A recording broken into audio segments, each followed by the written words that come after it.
దేవుని పరిశుద్ధ నామానికి మహిమ కలుగును గాక. దేవుని పిల్లరా, ఒక వాక్య భాగాన్ని చదువుకొని ఉపదేశం కొనసాగించుకుందాం. కీర్తనల గ్రంథం 55వ అధ్యాయం 22వ వచనం. నీ భారము యెహోవా మీద మోపుము, ఆయనే నిన్ను ఆదుకొనును, నీతిమంతుడైన ఎన్నడను కదలనీయుడు. ఇక్కడ కీర్తనకారుడు మాట్లాడుతున్న మాట, ఎటువంటి భారభరితమైన పరిస్థితులైనా ఆయన మీద మోపితే ఆయన ఆదుకుంటాను అంటున్నాడు. వాస్తవంగా జరిగే పనులనేవి. యేసయ్య ఏమన్నాడు? మత్తయి సువార్త ఒక మాట చదివి కొనసాగించుకుందాం. మత్తయి సువార్త 11:28 వచనం.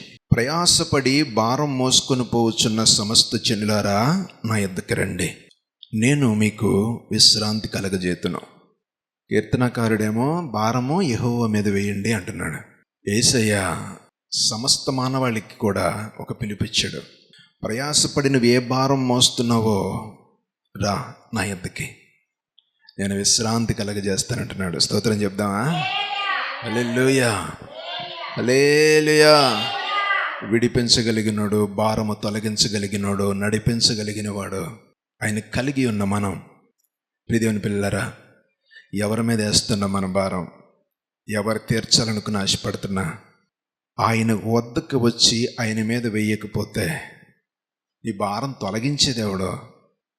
బైబిల్ గ్రంథంలో భక్తులు చేస్తున్న విజ్ఞాపనలను బట్టి ఏ విధంగా భారం తొలగిపోయిందో కొన్ని మాటలు, జగమెరిగిన వాక్యములు నేను మీ దృష్టికి తీసుకొస్తాను. ఎందుకో తెలుసా? అసలు నీ ప్రార్థనలో భారం ఎంత? నీ భారం పోవటానికి ఏం కావాలా? ఆయన అడగాల. ఆయన్ని అడిగే విధానంలో నువ్వు చేసే ప్రార్థనలో భారం ఎంత ఉందో, కొంతమంది భక్తులకి దేవుడు చేసిన కార్యాలు నీ పక్షాన్ని ఉంచుతాను. అట్టి భారం పొందుకొని నువ్వు భారభరితమైన పరిస్థితి నుంచి విడుదల పొందటానికి స్తోత్రం చెప్పు దేవునికి. హల్లెలూయా. కొన్ని మాటలు చకచక మీ దృష్టికి తీసుకొస్తాను, చూడండి. ఆదికాండం 26వ అధ్యాయం 23-24. అక్కడ నుండి అతడు బెర్షెబాకు వెళ్ళును. ఆ రాత్రి యెహోవా అతనికి ప్రత్యక్షమై, నేను నీ తండ్రి అబ్రహాము దేవుడును, నేను నీకు తోడయ్యున్నాను గనుక భయపడకుము.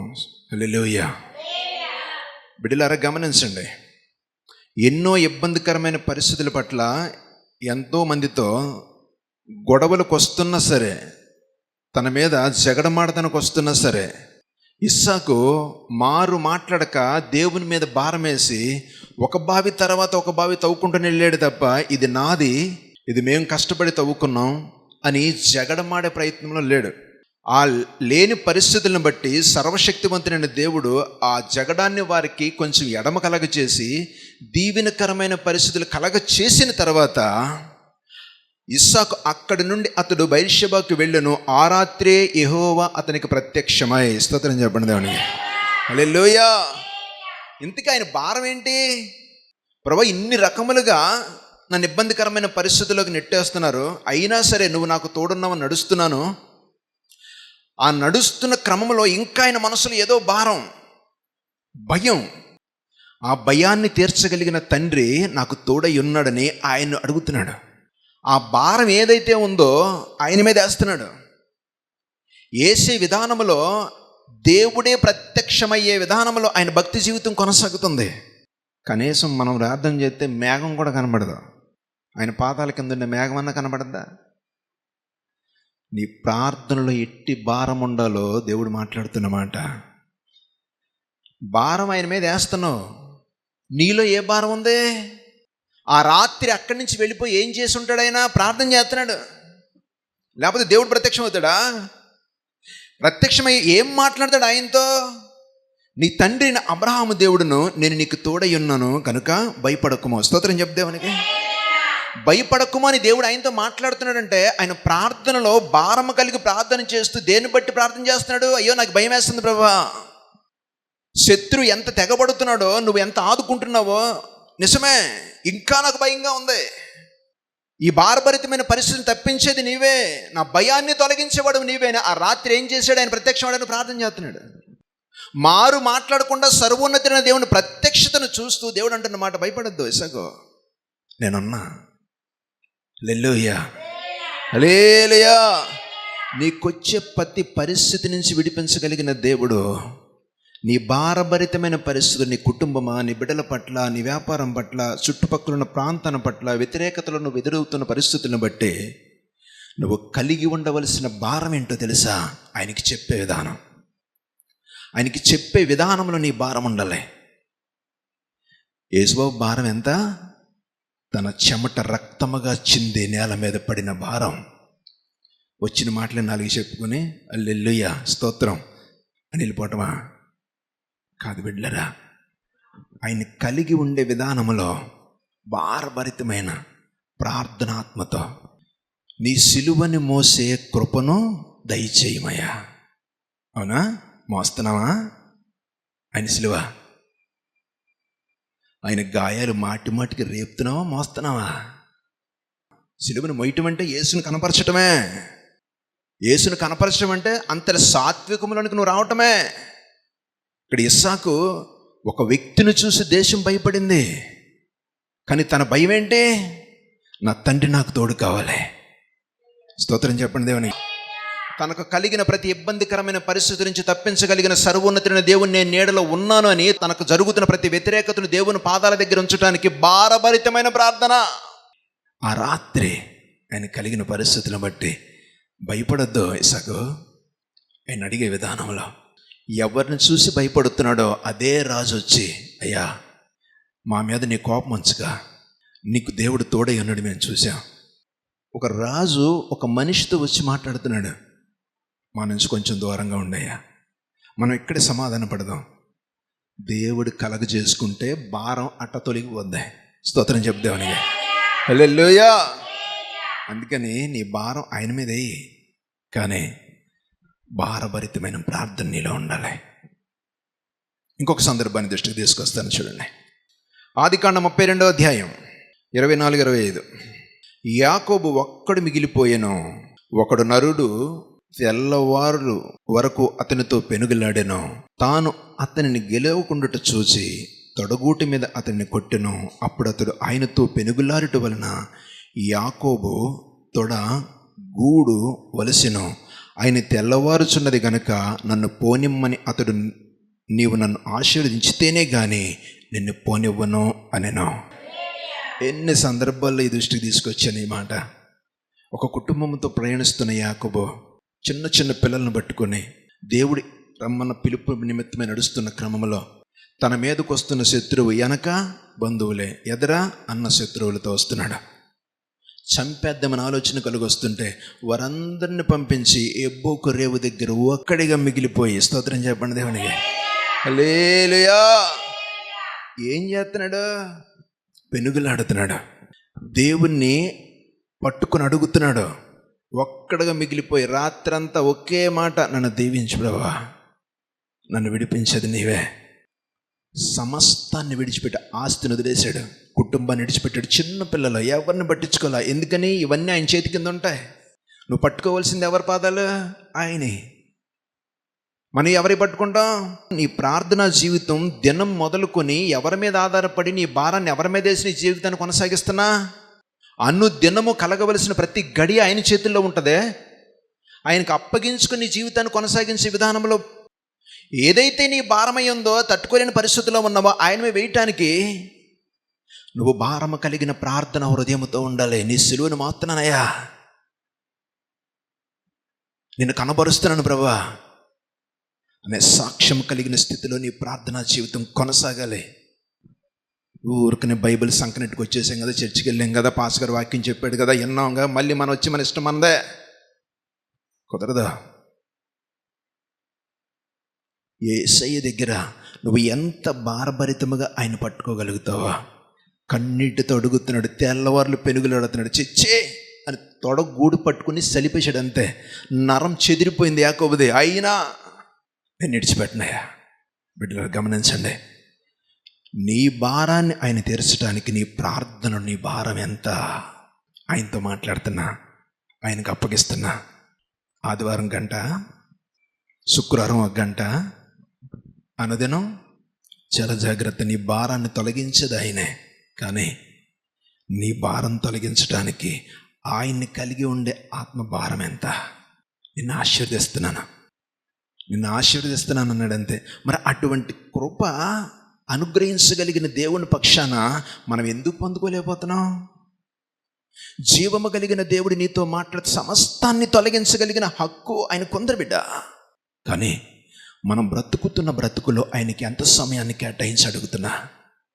అనుదినము నడిపించే దేవుడు, ఈరోజు నాకు ఇచ్చావు ప్రభువా, గడవలసిన కాలమంతా నీ సమీపముగానే ఉన్నదే, నన్ను, నా బిడ్డలను, నా కుటుంబానికి ఒక సంరక్షణ కలగజేయి అని అడిగే విధానం. క్రైస్తవ జీవితమునకు ప్రార్థన చాలా ప్రాముఖ్యత. అట్టి అనుభవం నీకు లేకపోతే వ్యర్థమే. సర్వోన్నతుడైన తండ్రి ఆ రాత్రి గడిపిన విధానాన్ని బట్టి ప్రత్యక్షమై, యాకోబు నేను నిన్ను ఆశీర్వదిస్తున్నాను. ఏం జరుగుతుంది యాకోబుని ఆశీర్వదిస్తే? కోపంతో రగిలిపోతూ వస్తున్న 400 మందితో పరిగెట్టుకొస్తున్న యోసేపు మెడ మీద పడి ముద్దాడేస్తాడు. స్తోత్రం చెప్పండి దేవునికి. హల్లెలూయా. కోపం ఉండలేక ఆడితో యేసే మాట్లాడతాడు. ఒక ప్రార్థన భారం నీలో ఉంటే నీ చుట్టూ దేవుని ప్రాకారం ఉంటుంది. స్తోత్రం చెప్పు దేవునికి. హల్లెలూయా. అసలు దిగులు చెందాల్సినది బిడ్డలరా, ఆయన మీదే అది ఏదైనా చేయగలరు. ఇంకొక సందర్భాన్ని త్వరగా మీ దృష్టికి తీసుకొస్తాను చూడండి. సంఖ్యాకాండం 12వ అధ్యాయం 13-14 వచనాలు. మోషే ఎలుగెత్తి, దేవా దయచేసి ఈమెను బాగు చేయమని యెహోవాకు మొర్రపెట్టెను.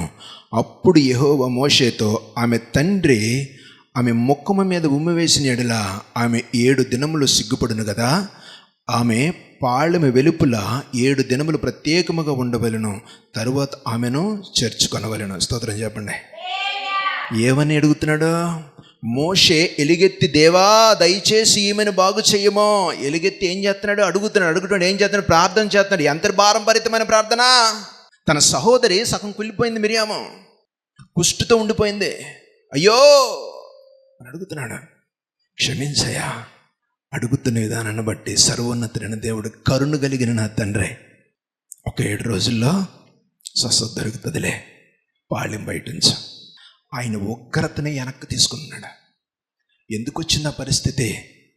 దైవ సేవకుడైన మోషేని ఆయన చేసేది, మేము సేవకులమే, మాతోనే యేసయ్య మాట్లాడతాడు అని ఒక ధిక్కార స్వరం కలిగి అహరోను మిరియాము కలిగిన సందర్భాన్ని బట్టి దేవుడు వారికి ఇచ్చిన శిక్ష, స్తోత్రం చెప్దేవానికి, ఆ శిక్ష తొలగించడానికి కుటుంబ సభ్యుడైన ఎవరో మోషే ఎలుగెత్తి అడుగుతున్నాడు, ప్రార్థనతో అడుగుతున్నాడు, సర్వశక్తి భారభరితమైన హృదయంతో ఆయన అడుగుతున్నాడు. సర్వోన్నతుని దేవుని పాదాలు పట్టుకుని, ఇటు శిక్ష నుంచి విడిపించుదేవా, ఈ భారం నుంచి తొలగించ, తట్టుకోలేదు, స్వస్థతనివ్వు మోషే, స్వస్థపరుస్తాను. అటు సమాధానం కలిగి ఎప్పుడు వస్తుంది? నీ ప్రార్థన భారమై ఉంటే. 4 పొడి మాటలు, ఎవరో 4 అంటున్నారు కదా, అదే మాటలు మనమే నేతనం, అయిపోయింది ప్రార్థన కాదు బిడ్డ. నీ హృదయాంతరంగాల్లోండి నీకున్న సమస్యను బట్టి దేవుడికి అప్పగించాలి. ఇట్లా చెయ్యాలని కదా ప్రార్థన. నువ్వు మోకరించి తగ్గించుకుని స్వభావంతో నన్ను కనుకరించి దేవా అని అడగటమే. ఈ దినము, ఈ సంవత్సరం నాకు అనుగ్రహించు, ఈ సంవత్సర కాలంలో నీ పక్షము నుండి నిన్ను అడిగే విధానంలో అట్టి ఆత్మ నాకు అనుగ్రహించని అడుగు. తప్పిపోక ఎక్కడ దేవుళ్ళు? ఆయన అడిగే విధానంలో నుంచి తప్పిపోతే నీ భారం మోసేదేవుడో, నీకు సంపూర్ణమైన విడుదల అనుగ్రహించగలిగిన వాడేవాడో. సమస్త జనులారా అని పిలుస్తున్నాడుగా. మనం వచ్చి మన భారాన్ని ఏ విధంగా వేస్తున్నా? వేసే విధానంలో ప్రార్థన భారం ఎంత? హల్లెలూయా, హల్లెలూయా. నీ ప్రార్థనలో భారం ఎంత అనేది ఈ ఉపదేశం యొక్క సారాంశం. ఎలుగెత్తి అడుగుతున్నాడు. అనుదినము దేవుని మేఘమై దిగి ప్రత్యక్ష గుడారంలో మాట్లాడేవాడేగా మోషే గురించి దేవుడు ఏమంటాడు? నా స్వరూపము నిదానించి చూసేవాడు నా బిడ్డ అని అడుగుతాడు. అంటే దేవుణ్ణి చూస్తున్నాడేగా. అంతే ప్రభా, పర్లేదు బాబా, వారికి స్వస్థతని ఇవ్వనొచ్చు కదా. ఆయన స్థాయి మించి మన ప్రార్థన ఉండకూడదు. ఆయన స్థాయికి తగ్గించుకొని మన ప్రార్థన జీవితం ఉండాలి. ఆయన స్థాయి మించి చేసే ప్రార్థన పరిచయుడు ఏమని చేశాడు? ప్రార్థన ఏమని చేశాడు? బిడ్డ, నేను ఉపవాసం ఉన్నా, దశంభాగం ఎత్తున్నా, నీ సన్నిధిని విడిచిపెట్టుకొని తిరుగుతున్నా అన్నాడు. కానీ సుంకర ఏం చేశాడు? అయ్యో, నీ వైపు కన్నులెత్తి చూడటానికి కూడా నేను అర్హుడిని కాదే అని అడిగితే ఎవరి ప్రార్థన అంగీకరించబడింది? నీ ప్రార్థనలో భారం ఉండాలి, మాటలు కాదు. ఒకే మాట యాకోబు నైట్ అంతా ప్రార్థన చేసింది, రాత్రి అంతా, నా ఆశీర్వదించయ్యా, అంతే. ఒకే మాట. రొమ్ము కొట్టుకుని పెనుగులాడుతున్నాడు. నీ కుటుంబం పట్ల అట్టి భారం కలిగి నువ్వు ప్రార్థిస్తే భారం తొలగించడా? అందుకే చెప్తున్నా, అతడు అన్ని సమస్యలు బట్టి భారంతో వెళ్తున్న పరిస్థితులలో సర్వోన్నతుడిని కలగజేసుకుని చుట్టూ శత్రువుని సమాధానం పరిచేశాడు. మోషే తన కుటుంబ సభ్యురాలే వ్యతిరేకతను బట్టి శిక్ష తన మీదకి దిగితే, అయ్యో యేసయ్యా స్వస్థతని అయ్యా, 7 దినములే సంపూర్ణమైన స్వస్థతను అనుగ్రహించాడు. అటు స్థితిలో మనం బ్రతకటానికి ప్రార్థనలో నీ భారం ఎంత? స్తోత్రం చెప్పు దేవునికి. ఇంకొక సందర్భాన్ని చూడండి, చదివి వినిపిస్తాను. యోబు గారు గ్రంథం 42వ అధ్యాయం 10వ వచనం. మరియు యోబు తన స్నేహితుల నిమిత్తము ప్రార్థన చేసినప్పుడు యెహోవా అతని క్షేమస్థితిని మరలా అతనికి దయచేసెను. స్తోత్రం చెప్పండి దేవునికి. హల్లెలూయా. ఎన్ని ఇబ్బందులు, ఎన్ని వ్యతిరేకమైన పరిస్థితులు యోబు గారు పడిన బాధలో, ఎన్ని. ఒక పక్కన శరీరం కుళ్ళిపోతుంటే, పురుగులు చచ్చిపోతుంటే, సరే నీకు ఆహారం ఇదై ఉంటే రా అని చెప్పి పురుగులు వేసుకున్నాడు. అంత దూరంగా నుంచి స్నేహితులు తెగబడి తిడుతుంటే, ఇష్టానుసారంగా మాట్లాడుతుంటే ఓర్పుతో నిరీక్షణతో కలిగి నిలబడి సమాధానం చెప్పాడు. భార్య సహితమే నువ్వు చచ్చిపో, నీ దేవుడు తిట్టేసి నువ్వు ఎందుకు నీ భక్తి జీవితం అని అంటే, ఆ విధంగా మాట్లాడకని సమాధానపరిచాడు. తన కళ్ళ ముందే జరిగిన ప్రతి వ్యతిరేకతను పట్ల దేవుడి పట్ల అడగటానికి ఆయన చిత్తమే నా పట్ల నెరవేరాలి, ఆయన ఇచ్చును ఆయన తీసుకును, దేవుని నామానికి స్తోత్రం కలుగునుగాక అన్నాడు. స్తోత్రం చెప్తామనిగా. హల్లెలూయా. తన స్నేహితులు ఎంతో హింసిస్తే, బాధిస్తే, యోబు తన స్నేహితుల నిమిత్తం ప్రార్థన చేసినప్పుడు యెహోవా అతని క్షేమస్థితిని మరలా దయచేసాను. స్తోత్రం చెప్తామని. ఆ ప్రార్థన ఊరికిన వాళ్ళని క్షమించే ప్రభు అన్నాడా? భారభరితంగా చేశాడు. అప్పటికి తన పరిస్థితి ఏంటి? ఈ ప్రార్థన చేసేటప్పటికి యోబు గారు క్షేమంగా ఉన్నాడా? ఇచ్చి ఒక మనిషి కూడా దగ్గరికి వెళ్ళి అంటుకునే స్థితిలో లేడు. కుళ్ళిపోయి గూళ్ళలాగా ఉండుంటాడు. ఆ పరిస్థితిలో తను ఎవరైతే గాయపరుస్తున్నారో వారి పట్ల ప్రార్థన చేస్తున్నాడు భారం కలిగి. నన్ను క్షమించు బ్రవా, వారు తెలియక చేశారా, నేను ఎంత చెప్తున్న వారు నన్ను వాదించారు, వ్యతిరేకించారు, కానీ నీ క్షమాపణ వారి మీదకి రాని అని భారంతో అడిగాడు. నన్ను స్వస్థపరిచాయని అడగల, నాకు ఒక మంచి జీవితాన్ని ఇమ్మని అడగల. తన ప్రార్థనలో భారాన్ని చూసిన దేవుడు వారికి సంపూర్ణమైన భద్రత ఇవ్వటమే కాక ఏం చెప్పాడంట? యెహోవా అతని క్షేమస్థితిని, ఆ ప్రార్థన ఆలకించి యోబు క్షేమస్థితిని మార్చి మునుపటి కంటే 2 అంతలుగా దీవించును అని వాక్యం రాయబడింది. స్తోత్రం చెప్దామని. హల్లెలూయా. బిడ్డలారా గమనించండి, ఇందుని బట్టి మీకు అర్థమవుతున్న పరిస్థితులు ఏంటి? ఏం అర్థమవుతుంది మీకు? నీ ప్రార్థన ఎట్టుండాలి? భారం కలిగి ఉండాలి, మూలగాలి, గొవ్వవలి ఒదిగిపోవాలి. వేసే దగ్గర ఎవరు చూడడానికి తలుపేసుకో బిడ్డ. ఎవరిని చూడాలండి మన ప్రార్థన. ఆయనతో మాట్లాడేది ఆయన, నువ్వు ఉన్నావంతే. నా కుటుంబ పరిస్థితి ఇది ప్రభా, నేను తట్టుకోలేకపోతున్నాను, నీ వాక్యం చెబుతుందిగా నా భారాన్ని మోసేది నువ్వేనని అని అడగటం రావట్లా? ఈ శ్రమల నుంచి విడిపించదు ఆయనే, సంపూర్ణమైన విడుదల ఇవ్వగలిగిన వాడు నేను, దీవెనకరమైన పరిస్థితిలో నడిపించగలిగిన వాడిని నేను. ఎన్నో రకములుగా దేవుడు మాట్లాడుతున్నప్పుడు ఆయన అడుగుతున్నది ఏంటి? నీ ప్రార్థన, అందులో భారం. యేసుబాబు సహితమే గెత్సమనే ప్రాంతం కొండెక్కి చెమట రక్తంగా మారే విధముగా రోధించాడే. మరి మనం ఒకసారి ఆలోచించండి. నీ ప్రార్థన ఆలకించే దేవుడు పాటలు పాడుకోవడం కాదా, గణపరచాలి నా తండ్రిని. నీ జీవితంలో యేసుక్రీస్తు ప్రభువును చూపించాలి. ఒక రోషం కలిగిన భక్తి చేయాలి. నామకార్థంగా అవసరంలా. నా దేవుడు నా పట్ల కార్యం చేస్తాడా, ఆయన సమక్షంలో నేను ఉన్నాను, ఆయన రాజ్యానికి నేను ఎత్తబడతాను, అటువంటి సాక్ష్యం కలిగిన భక్తి చేయాలి. అంతేగాని రాజీ పడిపోయి లోకానికి, కుటుంబానికి, బంధువులకి వారి చేయమన్నారు, అది చేయమన్నారు, పర్వాలేదులు ఏం చిచ్చి పనికి మాలిన భక్తి. దేవుని వాక్యాన్ని దాటుకు అక్షరం బయటికి వెళితే ఏం తెచ్చుకుంటా? శాపకరమైన పరిస్థితులు కాక ఇంకేమొస్తాయి? స్తోత్రం చెప్పరా దేవునికి. హల్లెలూయా. భయముతో వణికిపోతున్న ఇస్సాకి ప్రత్యక్షమైన నా తండ్రి నీతో మాట్లాడుతున్నాడు. స్తోత్రం చెప్పు దేవునికి. వణికిపోతూ ఎబ్బోకు రేవు దగ్గర పడి తెల్లవార్లు పెనుగులాడుతున్న పరిస్థితులను బట్టి దీవించగలిగిన దేవుడు నీతో మాట్లాడుతున్నాడా? నీకున్న భయాన్ని తొలగించగలిగినాడు. నీకున్న వ్యతిరేకతను అనుకూలంగా మార్చగలిగే నా తండ్రి. బిడ్డలారా, ఆలకించండి మాటలు. నీ భారం ఆయన మీదే, కానీ వేసే విధానం నీ ప్రార్థనలో నీ భారం. కన్నీటితో అన్నకు ఊరినే కార్యం జరిగిందా? కుమ్మరించేసింది హృదయాన్ని, కుమ్మరించేసిందే. నీకు దుఃఖం వచ్చినప్పుడు, నీకు వచ్చిన వ్యతిరేకత వచ్చినప్పుడు ఏడవటం కాదు, అనుదినము భారము కలిగిన హృదయంతో మూలగాలే. స్తోత్రం చెప్పు దేవునికి. హల్లెలూయా. ఇంకొక మాట చెప్తాను చూడండి. మార్కు సువార్త 7వ అధ్యాయం 27, 28, 29 త్వరగా నేను చదివి వినిపిస్తాను చూడండి. ఆయన ఆమెను చూసి, పిల్లలు మొదట తృప్తి పొందబలను, పిల్లల రొట్టె తీసుకుని కుక్క పిల్లలకు వేయట యుక్తము కాదనను. అందుకు ఆమె, నిజమే ప్రభువా, అయితే కుక్క పిల్లలకు కూడా బల్ల కింద ఉండి పిల్లలు పడిపోయి రొట్టె ముక్కలు తినను కదా అని ఆయనతో చెప్పెను. అందుకు ఆయన, ఈ మాట చెప్పినందున వెళ్ళుము, దయ్యము నీ కుమార్తెను వదిలిపోయేదనని ఆమెతో చెప్పెను. స్తోత్రం చెప్పండి దేవునికి. హల్లెలూయా. దేవునితో పెనుగులాడుతుంది తల్లి, ఒక అన్యురాలు. స్తోత్రం చెప్పాలి.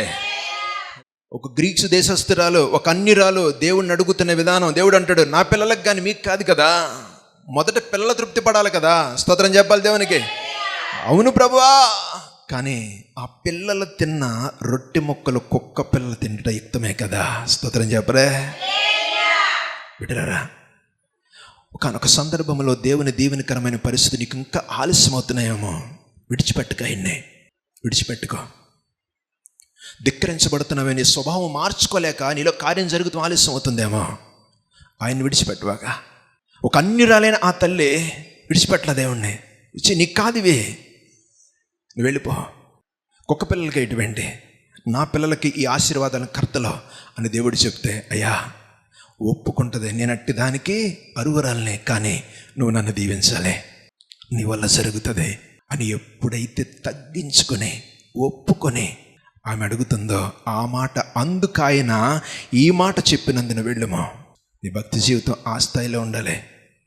అనుదినము ఆయన కార్యం కోసం ఎదురు చూస్తూ భారము కలిగిన ప్రార్థన జీవితంతో నీ బతుకుండాలి తప్ప ఇంక ఏం చేశాడు దేవుడు, నువ్వు బయటికి వెళ్తే ఎక్కడ దొరుకుతుంది కార్యం. స్తోత్రం చెప్పండి దేవునికి. హల్లెలూయా. అందుకు ఆయన వెంటనే, వెళ్ళమ్మా, నీ కూతురికి విడుదల దొరికింది, చీకటి శక్తులు నీ కుటుంబం నుంచి వెడలిపోయినాయి, సమాధానం కలిదానమైన పొమ్మ. ఎంతటి భద్రత కలగటానికి నీ భారం, నీ ప్రార్థనలో నీ భారం ఎంత. హల్లెలూయా, హల్లెలూయా. ఇంకొక మాట చెప్పి నేను ముగిస్తాను చూడండి. సామెతలు 16:3 నీ పనుల భారము యెహోవా మీద ఉంచుము, అప్పుడు నీ ఉద్దేశములు ఏమై ఉన్నాయో, స్తోత్రం చెప్పాలి దేవునికి, సఫలమవుతాయంట. నువ్వు ఈ పనులు ఏం చేస్తున్నావో ఆ భారం ఆయన మీద ఉంచటం అంటే ప్రార్థించి ఆయనకు అప్పగించటమే. సఫలం చేసేది ఆయన, నువ్వు కాదు, నీ తెలివి కాదు. సొలొమోను రాజును చేసి సింహాసనం మీద కూర్చోబెడితే ఆయన ఏం చేస్తున్నాడు, ఈ జనాంగాన్ని అంతటి నేను ఏ విధంగా పరిపాలిస్తాను ప్రభా, వీరిని పరిపాలించడానికి జ్ఞానాన్ని ఇవ్వని అడుగుతున్నాడు ప్రార్థన చేసి. స్తోత్రం చెప్పండి దేవునికి. ఒక చిన్న అధికారం ఇస్తే ఏమొచ్చేద్ది, నెత్తి మీద 2 కొమ్ములు వస్తాయి. ఇశ్రాయేలుని పరిపాలించడానికి రాజును చేశాడు. చేసిన సందర్భాన్ని బట్టి ఏ విధంగా పరిపాలించిన ప్రభు అని అడుగుతున్నాడు దేవుణ్ణి. చిన్న చిన్న అధికారానికే భూమి మీద తొక్కబడుతున్నారు జనాంగం. బిడ్డలారా, ఆలకించండి. ఆయన అధికారంలో నువ్వు ఉండటానికి ఒక ప్రార్థన, భారము కలిగిన ప్రార్థన నువ్వు అప్పగించుకోగలిగితే నీ కార్యములన్నీయో, నీ ఉద్దేశములన్నీయో సఫలమగునో. టీవీ చూస్తున్న బిడ్డలారా, నీ కుటుంబం పక్షాన ఏ విధంగా నువ్వు భారం మోస్తున్నావో ఆ భారం ఆయన మీదే. నీతో మాట్లాడుతున్న నా దేవుడు విడిపించగలిగినాడు. ప్రార్థించు, మోకరించు, ఉపవాసముతో ఏకీభవించు, నా తండ్రిని అడుగు, సమాధానం చేయగలిగినాడు. ఇచ్చిన మాటను నెరవేర్చగలిగిన నా తండ్రి, ఏ పరిస్థితుల్లో నీ భారం ఉందో మొయ్యలేకపోతున్నావో, భారము కలిగిన ప్రార్థనాత్మతో నింపబడు. ఆయన పాదాలు పట్టుకోవడానికి స్థిరపడు, సిద్ధపడు. విడుదలను అనుగ్రహించగలిగిన నా తండ్రి, నీ కార్యములు, నీ ఉద్దేశములన్నీ సఫలము చేయగలిగిన నా దేవుడు. దానికి ఒకటే అర్హత ఆయన అడుగుతున్నాడు, ఒకటే అర్హత. ఎప్పుడు జరుగుతుంది ఇదంతా? అన్న ఆలోచన చేయగలిగితే మొట్టమొదట మనం చదువుకున్న వచనమే, నీ భారము యెహోవా మీద మోపము, ఆయన నిన్ను ఆదుకొనును. రైట్. నీతిమంతులను ఆయన ఎన్నడూ కదలనీయడా. హల్లెలూయా. దేవుని నమ్మటమే నీతే. ఆ నీతికరమైన పరిస్థితులని మోకరించి దేవుణ్ణి అడగటానికి సిద్ధపడితే ప్రతి కార్యమును సఫలము చేయగలిగిన నా తండ్రి నీతో మాట్లాడను అంగీకరించగలిగితే మోకరించి ప్రార్థన చేద్దాం. పరిశుద్ధుడా, పరిశుద్ధుడా, పరిశుద్ధుడా, పరిశుద్ధుడా, ప్రేమ కలిగిన మా తండ్రి, సర్వోన్నతుడా, నీకు స్తోత్రములయ్యా. ఇటువంటి అవమానకరమైన భారముతో కుంగిపోతున్న బిడ్డలు, అప్పుల బాధలతో ఇబ్బందులతో గురవుతున్న బిడ్డలు తండ్రి, కుటుంబములలో సమాధానం లేక చిన్నాభిన్నమైపోతున్న పరిస్థితుల్లో, భారభరితమైన పరిస్థితుల్లో మగ్గిపోతున్న జీవితాలు, నిన్ను ఎరగక నిన్ను వెంబడించే మార్గంలో ఉండక, నీతియుక్తమైన పరిస్థితుల్లో బ్రతకక, నిన్ను అడిగే విధానంలో భారం లేకుండా ఉన్నావేమో, మమ్మల్ని క్షమించయ్యా. అడుగు బిడ్డ, నిన్ను కనుకరించే దేవుడు, నీ ఉద్దేశములు సఫలము చేయగలిగిన నా దేవుడు నీతో మాట్లాడుతున్నాడు. అడుగు. ఏ భారం మోయలేకపోతున్నావు, ఆయన చెంతలో ఉన్నావు, నీ ప్రార్థనలో ఎంత భారం, కన్నీటితో ఆయన అడుగుతున్నావా? నీతియుక్తమైన జీవితంలో నువ్వు ఉన్నావా? పరిశుద్ధపరచమని దేవుణ్ణి అడుగుతావా? నీ కార్యము సఫలం పరచగలిగిన దేవుని చేతులకు అప్పగించుకుంటావా? సర్వము చూస్తున్న నా తండ్రి సమక్షంలో వదిలేస్తావా? నీ పాపకరమైన పరిస్థితులు, నీ చీకటికరమైన పరిస్థితులు విడిచిపెట్టగలుగుతావా? ఒక నీతియుక్తమైన పరిస్థితులు బ్రతకటానికి నా తండ్రి చేతుల్లోనికి రాగలుగుతావా? నీ భారాన్ని తొలగించగలిగిన నా తండ్రి, సమాధానపరచగలిగిన నా దేవుడు, స్వస్థతనివ్వగలిగిన నా దేవుడు తండ్రి, ఈ బిడ్డలందరినీ బలపరచయ్యా. వారి పట్ల నీ కార్యమును జరిగించమని, క్షేమకరమైన పరిస్థితులు అనుగ్రహించమని తండ్రి, ఈ టీవీ చూస్తున్న బిడ్డను జ్ఞాపకం చేసుకోనండి. ఎటువంటి భారభరితమైన పరిస్థితులు వారి జీవితాలు ఉన్నాయో వారి మీరు దర్శించి మాట్లాడి విడుదలను అనుగ్రహించమని, నీ కృప బిడ్డలకు తోడించమని యేసు పరిశుద్ధ నామములో అడిగి వేడుకుంటూ నీ చేతులకు అప్పగిస్తున్నాను తండ్రి. ఆమేన్, ఆమేన్. వేల్పులలో నీ వంటి వారెవరు, పరిశుద్ధతలో పరిపూర్ణుడవు. వేల్పులలో నీ వంటి వారెవరు, పరిశుద్ధతలో పరిపూర్ణుడవు. పూజ్యుడా, అద్భుతములు చేయువాడా, మా పూజ్యుడా, అద్భుతములు చేయువాడా. యేసయ్యా ప్రభో, వేల్పులలో నీ వంటి వారెవరు, పరిశుద్ధతలో